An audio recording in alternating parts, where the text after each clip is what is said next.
दोस्तों नमस्कार। मैं हिम्मत सेठ एक बार फिर आपके सामने उपस्थित हूँ एक नए विषय को लेकर। दोस्तों हम हर साल जो है मतलब हर हफ्ते या 10 दिन में एक पुस्तक पे बात करते हैं। आज भी हम एक पुस्तक पे ही बात करेंगे।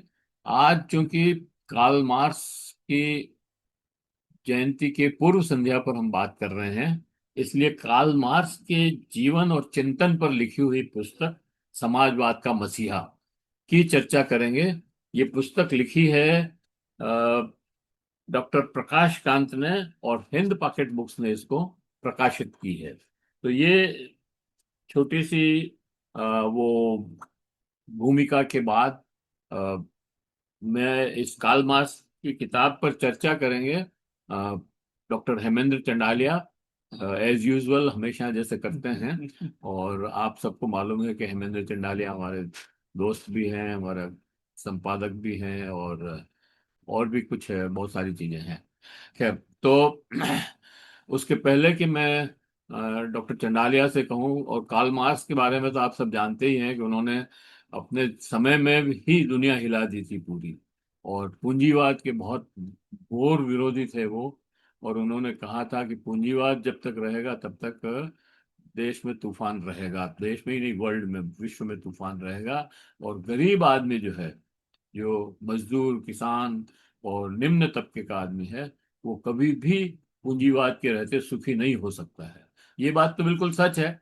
आज हम देख ही रहे हैं, 100 साल से 250 साल से पूंजीवाद चल रहा है।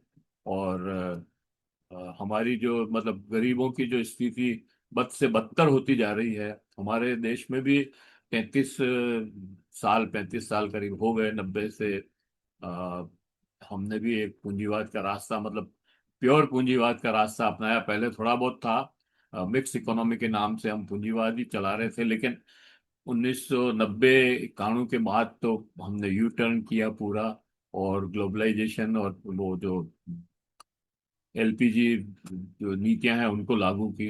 और उसके बाद हम देख रहे हैं कि कितनी खाई बढ़ रही है। आज भारत में भी 250 या 300 करीब अरबपति हो गए हैं, और इधर गरीबी रेखा के नीचे भी बहुत लोग बढ़ते जा रहे हैं। और ज्यादा आंकड़े देने की जरूरत ही नहीं है, क्योंकि सरकार ने खुद कह रही है कि 80 करोड़ लोगों को हम अ, अनाज मुफ्त 5 किलो वितरित, अनाज। 5 किलो अनाज मुफ्त वितरित करते हैं। नहीं तो ये मतलब इनका जीवन ही मुश्किल हो जाए। तो ऐसी स्थिति में कार्ल मार्क्स के ऊपर बात करना भी जरूरी है। तो ये पुस्तक पर हेमेंद्र चंडालिया बात करेंगे। और बात करने के शुरू करें उसके पहले मैं अपील कर दूं आपको कि अगर आपने अभी तक भी हमारे यूट्यूब चैनल महावीर समता संदेश को सब्सक्राइब न किया है तो सब्सक्राइब कर दें, बेल आइकन दबाना न भूलें। और अगर वीडियो अच्छे लग रहे हैं तो लाइक करें, फॉरवर्ड करें, और लोगों को भेजें, अपने सोशल ग्रुप्स में डालें, मित्रों और परिजनों को बताएं। और कमेंट बॉक्स में जाएं, कमेंट लिखें, सुझाव दें। आपके कमेंट और सुझाव हमें और बेहतर करने की ओर अग्रसर करेंगे। तो डॉक्टर हेमेंद्र चंडालिया, आपका बहुत बहुत स्वागत है इस मंच पर। और आपकी ये आप जो किताब बता रहे हैं, इस पे कार्ल मार्क्स समाजवाद का मसीहा कैसे है, ये जरा हमारे दर्शकों को भी बताएं। नमस्कार मित्रों। आज हम कार्ल मार्क्स की जयंती की पूर्व संध्या पर बातचीत के लिए आपके साथ हैं। मई का महीना हमारे लिए एक उत्सव की तरह ही होता है। 1 मई को हम पूरे विश्व में मजदूर दिवस के रूप में मनाते हैं, और सारे विश्व में जगह जगह पर मजदूर संगठनों के लोग प्रदर्शन करते हैं, अपने हकों की बात करते हैं। मैं 1 मिनट इंटरप्ट करूं आपको। अनफॉर्चुनेटली इस साल जो मई दिवस मनाया वो बहुत फीका रहा। बस इतना ही मेरे को। तो ये जो दिन है, खास तौर से मैं इस दिन के महत्व को जरूरी मानता हूँ आज के दौर में, कि शिकागो में मजदूर संघर्ष कर रहे थे 8 घंटे काम के अधिकार को लेकर के, और सफेद झंडा लेकर के वो लोग निकले थे। उस पर पूंजीपति और वहां के सत्ता ने मिलकर के गोलीबारी की, और मजदूरों के खून से वो झंडा लाल हो गया। और इसीलिए दुनिया में जहां जहां कम्युनिस्ट आंदोलन है, कम्युनिस्ट पार्टीज हैं, वो लाल झंडे का इस्तेमाल करते हैं, जो कि मजदूरों की शहादत का प्रतीक है। भारत में 12 घंटे हो गया है। कानूनी। तो अब जो आज हम बात कर रहे हैं वो ये है कि जिन मांगों को लेकर के दुनिया भर में आंदोलन हुए और शिकागो में अनेक मजदूर नेताओं ने, मजदूर साथियों ने शहादत दी, वो सारा का सारा जो ट्रेड यूनियन मूवमेंट था, जो वर्षों तक संघर्ष करके जो अधिकार हासिल किए गए थे, 1991 के बाद जो नव उदारवादी नीतियां आई, उसके बाद उन सब अधिकारों को सत्ताओं ने छीन लिया। कहने को लोकतांत्रिक सरकारें हैं विश्व में जगह जगह, भारत में भी कहा जाता है और अमेरिका में भी, लेकिन इन लोकतांत्रिक सरकारों ने वो सारे अधिकार छीन लिए जो लगभग एक शताब्दी के संघर्ष के बाद हासिल हुए थे। तो इस पृष्ठभूमि को याद करना इसलिए जरूरी है कि जब हम कार्ल मार्क्स को याद करते हैं तो हम उस शोषणकारी व्यवस्था को याद करते हैं जिसका विश्लेषण कार्ल मार्क्स ने किया था। कार्ल मार्क्स वो विचारक थे जिन्होंने पूंजीवाद का अध्ययन किया, और उनका जो सबसे प्रमुख ग्रंथ है उसका नाम भी दास कैपिटल या द कैपिटल है, पूंजी। कैसे पूंजी का एक औद्योगिक समाज के अंदर निर्माण होता है और श्रम के दोहन के आधार पर पूंजी को संग्रहित करके पूंजीपतियों के हाथों में एक पूंजीवादी व्यवस्था विकसित होती है। इसके लिए उन्होंने कुछ सिद्धांत दिए। थियरी ऑफ सरप्लस वैल्यू या अतिरिक्त मूल्य का सिद्धांत, जिसमें यह कहा गया कि उत्पादन के जो साधन हैं, जिसको हम कहते हैं लैंड, लेबर, कैपिटल और एंटरप्रेन्योरशिप, यानी प्राकृतिक संसाधन जिसको भूमि नाम दिया गया, श्रम, पूंजी और उद्यमिता, इनमें से श्रम ही वो कारक है उत्पादन का जिसका मूल्य स्थिर नहीं रहता, मांग और पूर्ति के सिद्धांत के आधार पर तय होता है। और ज्यादातर परिस्थितियां ऐसी होती हैं कि श्रम की मांग से ज्यादा श्रम की पूर्ति होती है, और ऐसे में जो वेज है, जो वेतन है मजदूर का, वो कम ठहराया जाता है। जितना उसका उत्पादन है, उत्पादन जो करता है, उसकी तुलना में जो वेतन है वो बहुत कम होता है। और यही जो बचत है वेतन की, जो पूंजीपति करता है, उसका संग्रहण करके वो पूंजी का निर्माण करता है। तो ये पहला सिद्धांत सरप्लस वैल्यू का। और बाद में the theory of accumulation of wealth, ये भी कार्ल मार्क्स ने दिया कि कैसे पूंजी का संग्रहण होता है। तो हम मार्क्स को याद करते समय इन दोनों सिद्धांतों की भी चर्चा करेंगे। और वो ये कहते हैं कि एक पूंजीवादी व्यवस्था में समाज दो वर्गों में अंततः विभाजित हो जाता है। एक वह वर्ग जिसके पास सारे संसाधन हैं और इन संसाधनों की कीमत पर वह श्रम का शोषण करता है, और दूसरा वो वर्ग है जिसका शोषण हो रहा है। और कार्ल मार्क्स कहते हैं कि इस प्रकार की जो व्यवस्था है वो अन्याय पर आधारित है, श्रमिकों के शोषण पर आधारित है, और अंतर्राष्ट्रीय स्तर पर भी जो गरीब और कमजोर राष्ट्र हैं उनके शोषण पर आधारित है। इसलिए इस व्यवस्था को पलटना आवश्यक है। और इसके लिए वो तीन विचार प्रमुखता से देते हैं कि वर्ग चेतना का प्रादुर्भाव, अर्थात पूरे विश्व में जो मजदूर हैं उन सब के भीतर इस बात की चेतना का विकास हो कि वे सभी श्रमिक हैं और सभी एक हैं। उनके भीतर जो जाति के आधार पर, धर्म के आधार पर, राष्ट्रीयता के आधार पर, भाषा के आधार पर विभाजन है, वे सारे विभाजन गौण हैं अगर हम इस व्यवस्था को पलटना चाहते हैं। तो वर्ग चेतना का प्रादुर्भाव और उसके बाद वर्ग संघर्ष की आवश्यकता। वो ये कहते हैं कि अगर हम इस व्यवस्था को पलटना चाहते हैं तो इसके लिए वर्ग संघर्ष की तैयारी करनी होगी। और फिर अंत में वो कहते हैं कि जो सर्वहारा है, जो मजदूर वर्ग है, किसान हैं, जो लोग मेहनतकश लोग हैं, उनकी सत्ता को स्थापित करना, the dictatorship of the proletariat, proletariat के शासन की जो व्यवस्था है उसको स्थापित करना ही एक न्यायपूर्ण समाज व्यवस्था को का मूल आधार है। ये बहुत सारी बातें कार्ल मार्क्स के जो थियोरेटिकल डिस्कशंस हैं उससे हम समझते हैं। इन विचारों का जो मूल्य है, जो महत्व है, उसको 19वीं शताब्दी में ही लोगों ने पहचानना शुरू किया। और 20वीं शताब्दी में तो दुनिया में अनेक राष्ट्रों में इसका असर हुआ। तत्कालीन सोवियत संघ, 1917 में रूस में क्रांति हुई और वहां के जार को उखाड़ फेंका गया। 1948 में चीन में क्रांति हुई और वहां भी एक कम्युनिस्ट शासन प्रारंभ हुआ। इसके अलावा पूर्वी यूरोप के अनेक देश, पोलैंड, चेकोस्लोवाकिया, रोमानिया, और दक्षिण अमेरिका, लैटिन अमेरिका के देशों में क्यूबा, वेनेजुएला आदि अनेक देश जहाँ की कम्युनिस्ट सरकारें बनी। लेकिन जैसे जैसे दुनिया में पूंजीवाद का प्रसार हुआ, पूंजीवाद की ताकत बढ़ी, और 1991 के बाद खास तौर से जब पूरे विश्व में वैश्वीकरण के नाम पर, निजीकरण और उदारीकरण के नाम पर एक नई आर्थिक व्यवस्था थोप दी गई साम्राज्यवादी देशों द्वारा, तब समाजवादी और साम्यवादी विचार के साथ भी अनेक चुनौतियां पैदा हुई। और कई राष्ट्र जो पहले साम्यवादी या समाजवादी विचारधारा के आधार पर संचालित हो रहे थे, वहां भी पूंजीवादी प्रभाव बढ़ा। जैसा अभी सेठ साहब ने कहा कि भारत में एक मिक्स्ड इकोनॉमी या मिश्रित अर्थव्यवस्था थी। एक सोशल वेलफेयर स्टेट या लोक कल्याणकारी राज्य की भूमिका में हमारे देश की सरकारें थी। धीरे धीरे उनका भी स्वरूप बदल गया और अब जो सरकार इस समय देश में है, वो एक किस्म की लेसे फेयर सरकार है, अर्थात जिसका काम लोक कल्याण न होकर के मात्र आर्थिक प्रबंधन रह गया है, और वो भी कॉरपोरेट और पूंजीपतियों की इच्छा के आधार पर देश को संचालित कर रही है। ऐसे में कार्ल मार्क्स को याद करना महत्वपूर्ण है, क्योंकि अगर हम पश्चिम के विचार को जानें तो वो कह रहे हैं कि पूंजीवाद का कोई विकल्प नहीं है। लेकिन ये जो व्यवस्था निर्मित हुई है, ये शोषण पर आधारित व्यवस्था है। न सिर्फ व्यक्ति द्वारा व्यक्ति का शोषण किया जा रहा है, जैसा सेठ साहब ने कहा कि 80 करोड़ लोग अभी भी मात्र 5 किलो राशन पर जीवित हैं। तो ये कोई आदर्श व्यवस्था नहीं हो सकती।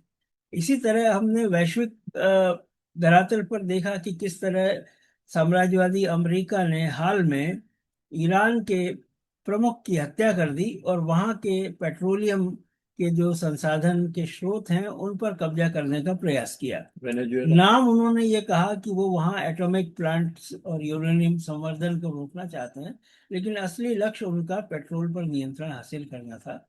इसी तरह वेनेजुएला के राष्ट्रपति और उनकी पत्नी को अगवा करके वो ले गए और वहां पर उन्होंने अपनी सत्ता काबिज कर दी।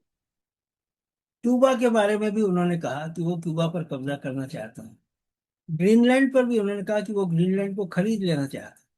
कनाडा को उन्होंने कहा कि कनाडा को वो अमेरिका का 51वां राज्य बना देना चाहते हैं। तो इस प्रकार जहां जहां संसाधनों की प्रचुरता है, उन देशों और उन देशों के भागों पर कब्जा करने की जो नीति है, ये साम्राज्यवादी पूंजीवाद का ही एक प्रतीक है।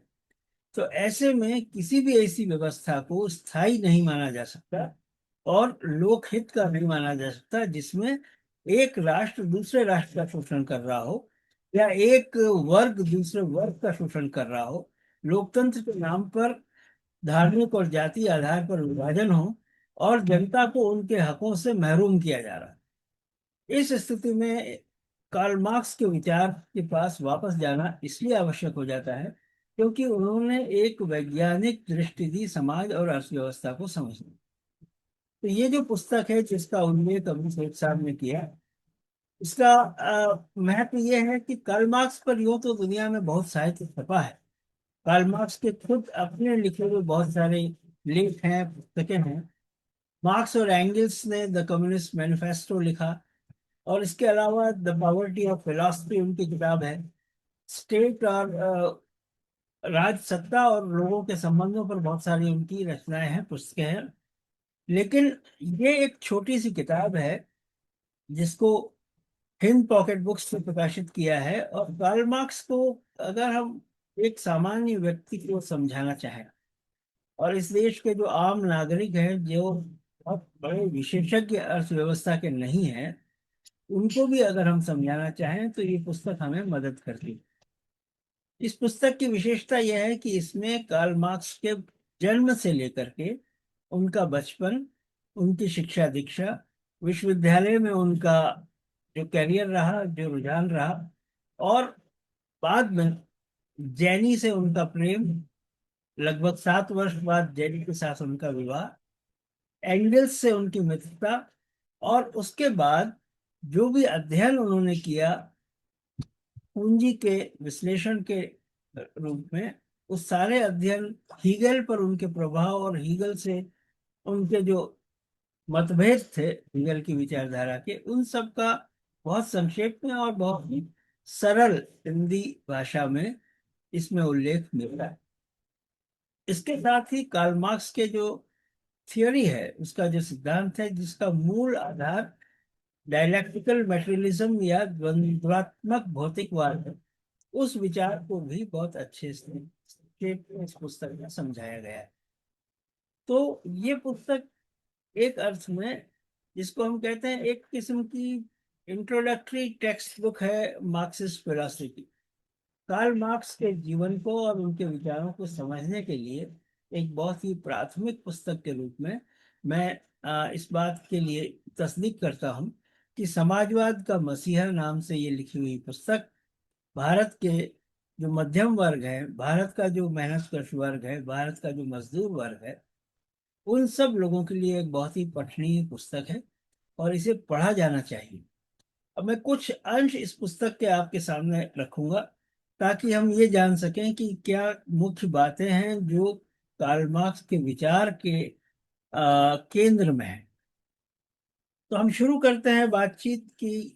कार्ल मार्क्स पर जो प्रारंभिक प्रभाव रहे वो किन दार्शनिकों के रहे। तो हीगेल हम जानते हैं एक बड़े विचारक हुए, और उन्होंने इस राजनीतिक आर्थिक व्यवस्था को समझने के लिए अपना एक विचार दिया जिसका प्रभाव मार्क्स पर रहा। कार्ल मार्क्स उनसे कुछ हद तक प्रभावित थे और कुछ मामलों में उनसे उनके मतभेद भी थे। तो वो डिबेट क्या है, हेगल और मार्क्स के बीच में जो विचार यात्रा है, उसको हम कैसे देख सकते हैं। तो इसमें उन्होंने लिखा है कि हेगल ने पहली बार यह प्रतिपादित किया था कि प्रकृति और समाज दोनों का विकास कभी भी दिशाहीन नहीं हुआ करता। इनकी एक निश्चित विकास प्रक्रिया हुआ करती है। यह प्रक्रिया अपने कुछ नियमों से बंधी हुआ करती है। हेगल ने विकास प्रक्रिया के भीतर काम कर रहे इन नियमों का पता लगाने की कोशिश की। वह किसी भी घटना को काट कर सबसे अलग करके नहीं देखते थे। हेगेल इस घटना को उसकी उत्पत्ति, विकास और विनाश की दृष्टि से देखते समझते थे। उनकी यही पद्धति द्वंद्वात्मक पद्धति कहलाई। अर्थात प्रकृति में जो कुछ भी उपलब्ध है उनके भीतर आपस में संबंध है, और उनकी अंतः क्रिया से ही विकास होता है, परिवर्तन होता है, नई चीजें सामने आती हैं। उनकी यह पद्धति बहुत महत्वपूर्ण और वैज्ञानिक थी। इसके बावजूद वह इस पद्धति का इस्तेमाल कर समाज के विकास की पूरी प्रक्रिया को समझने का काम नहीं कर पाए। इसके अलावा हीगल के अपने कुछ पूर्वाग्रह और गलत निष्ठाएं भी थी, जिनकी वजह से इस पद्धति का इस्तेमाल उन्होंने बीते हुए वक्त के विकास को समझने समझाने के लिए तो किया, लेकिन अपने वर्तमान की स्थितियों पर उसे लागू नहीं किया। हालांकि वो ऐसा कर सकते थे और उन्हें करना भी चाहिए था, लेकिन उनकी निजी आस्था राजतंत्र में थी। वह यह निष्कर्ष निकाल कर बैठे थे कि समाज व्यवस्था के विकास क्रम में राजतंत्र विकास प्रक्रिया से प्राप्त सबसे अच्छी शासन व्यवस्था है और इस व्यवस्था को बनाए रखना चाहिए। राजतंत्रों के प्रति हिगेल का यह निजी अंधविश्वास उनके अध्ययन क्रम का सबसे बड़ा रोड़ा बन गया। दूसरी ओर इसका इस्तेमाल राजतंत्रवादियों ने अपने हक में किया। तो यही वो बिंदु था जिस पर कार्ल मार्क्स का मतभेद था, और मार्क्स नहीं मानते थे कि राजतंत्र एक आदर्श व्यवस्था है जिसके अंतर्गत लोगों को विकसित होने का श्रेष्ठ अवसर मिलेगा। तो इसलिए मार्क्स का उनसे इस बात पर एक तो विरोध रहा, और उन्होंने ये कहा कि हीगेल की जो विचारधारा है वह सिर के बल खड़ी है। उन्होंने हीगेल को महत्वपूर्ण तो माना, लेकिन उन्होंने कहा कि जो मनुष्य के इतिहास और उसके विकास क्रम को जो उन्होंने समझाया द्वंद्वात्मक आधार पर, उसके बाद उनकी जो आस्था राजतंत्र में रही उससे वो कहीं अपने विचार में भटक गए। तो ये हिगेल और मार्क्स की डिबेट का एक अंश है जो इस पुस्तक में लिखा गया है। अ, जो सबसे महत्वपूर्ण पुस्तक कार्ल मार्क्स की थी वो पूंजी है।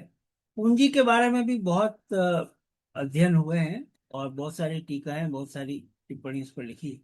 1857 में भारत में अंग्रेजों के खिलाफ और अंग्रेजी साम्राज्यवाद के खिलाफ संघर्ष हुआ, जिसको हम पहली क्रांति कहते हैं अंग्रेजों के विरोध में, उस समय कार्ल मार्क्स पूरी तरह अ, भारत के बारे में जानकारी रखते थे, और उन्होंने पूरे एक श्रृंखला लिखी लेखों की भारत के संबंध में। मुझे लगता है कि ये एक महत्वपूर्ण अंश है जिस पर लोगों का ध्यान भारत में आकर्षित करना आवश्यक है। उन्होंने जब 1857 की क्रांति हुई, तब उन्होंने लिखा कि भारत को अपना सबसे अच्छा साथी उन्होंने घोषित किया, कार्ल मार्क्स ने। उनका कहना था कि भारतीय जनता तब तक गुलामी की जकड़बंदी से मुक्त नहीं हो सकती जब तक कि इंग्लैंड में वहां का मजदूर वर्ग सत्ता में नहीं आ जाता, या फिर भारतीय ही पूरी ताकत के साथ संगठित नहीं हो जाते। मार्क्स के ये निष्कर्ष भारत संबंधी उनके व्यापक अध्ययन का परिणाम थे। उन्होंने अपने उपलब्ध साधनों के जरिए भारत के संबंध में काफी जानकारी इकट्ठा की थी। भारतीय इतिहास संबंधी उनकी समझ काफी गहरी थी। भारत के अलावा उन्होंने अन्य गुलाम देशों की गुलामी और शोषण को लेकर के भी लिखा था।